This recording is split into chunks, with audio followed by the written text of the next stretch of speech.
ልማት እየሰሩ መሆኑን ያየንበት ነው።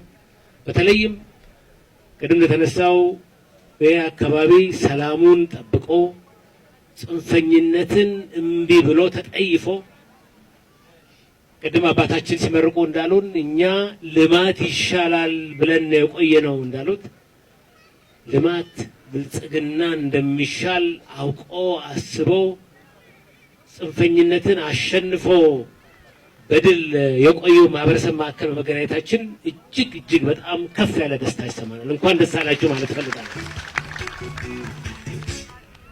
የአገው ምድር የሰላም ተምሳሌት፣ የፍቅር ተምሳሌት፣ የልማት ተምሳሌት፣ የአረንጓዴ ተምሳሌት፣ የአብሮነት ተምሳሌት ነው።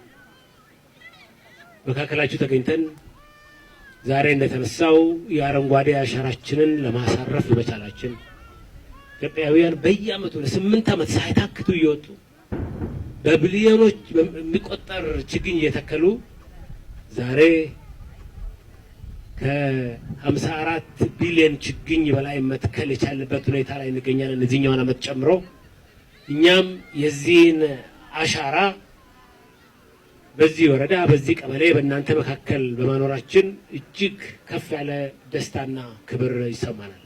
የኢትዮጵያ መንግስት ዘርፈ ብዙ ስራ ነው የሚሰራው። እንደምታውቁት ግብርናችንን እያዘመን ነው፣ ኢንዱስትሪያችንን እያቃናን ነው፣ ቱሪዝም እየተነቃቃ ነው፣ የፋይናንስ ዘርፉ በሚያስገርም የሪፎርም ስራ ውስጥ እያለፈ ነው። ይሄን ሁሉ አሳልፈን መተን አሁን ደግሞ በትኩረት እየተሰራ ያለው የገጠር ኮሪደር አጀንዳ በመሆኑ ቅድም እንደተነሳው በዋና አስተዳዳሪው አንድ ቀበሌ ሲመረጥ የጽናት ተምሳሌት የሆነችው ቀበሌ በመመረጧ በጣም ደስ ብሎናል። የብሔራዊ ባንክ እነዚህን 10 ደረጃቸውን የጠበቁ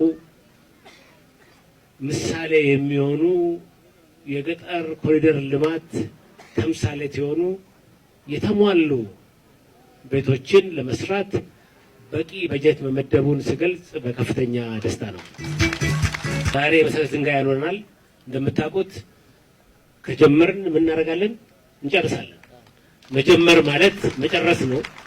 ጨርሰን ነው የምንጀምረው። ስለዚህ እኛም በጀቱን ይዘን የሚሰራ ሰው ለይተን ነው መሰረት ድንጋይ የጣልነው። በሚቀጥሉት ጥቂት ወራት ቅድም የወረዳው አስተዳዳሪ እንዳሉት ይህንን ስራ በቅርብ ተከታትላችሁ በአጭር ጊዜ ውስጥ አልቆ ለምርቃቱ እንደገና እንደምንገናኝ በጣም እርግጠኛ ነኝ። ዛሬ ግን የተሰማኝን ደስታ በጣም ሳልገልጽ ማለፍ አልፈልግም። የኢትዮጵያውያንን የተጋመደ አንድነት ያየንበት እንዳያችሁት የኢትዮጵያ ብሔራዊ ባንክ ሰራተኛ ዋናው ሰራተኛ ሁሉ እዚህ ነው ያለው። ባንኩ ነቅሎ ወደ ሀዊ ብሔረሰብ መጥቷል። ዛሬ የኢትዮጵያ ማዕከላዊ ባንክ የሚመራው ከዚህ ከሀዊ ብሔረሰብ ዞን ነው ማለት ነው። አብረን በጋራ ለልማት እንጽና ማለት ፈልጋለሁ።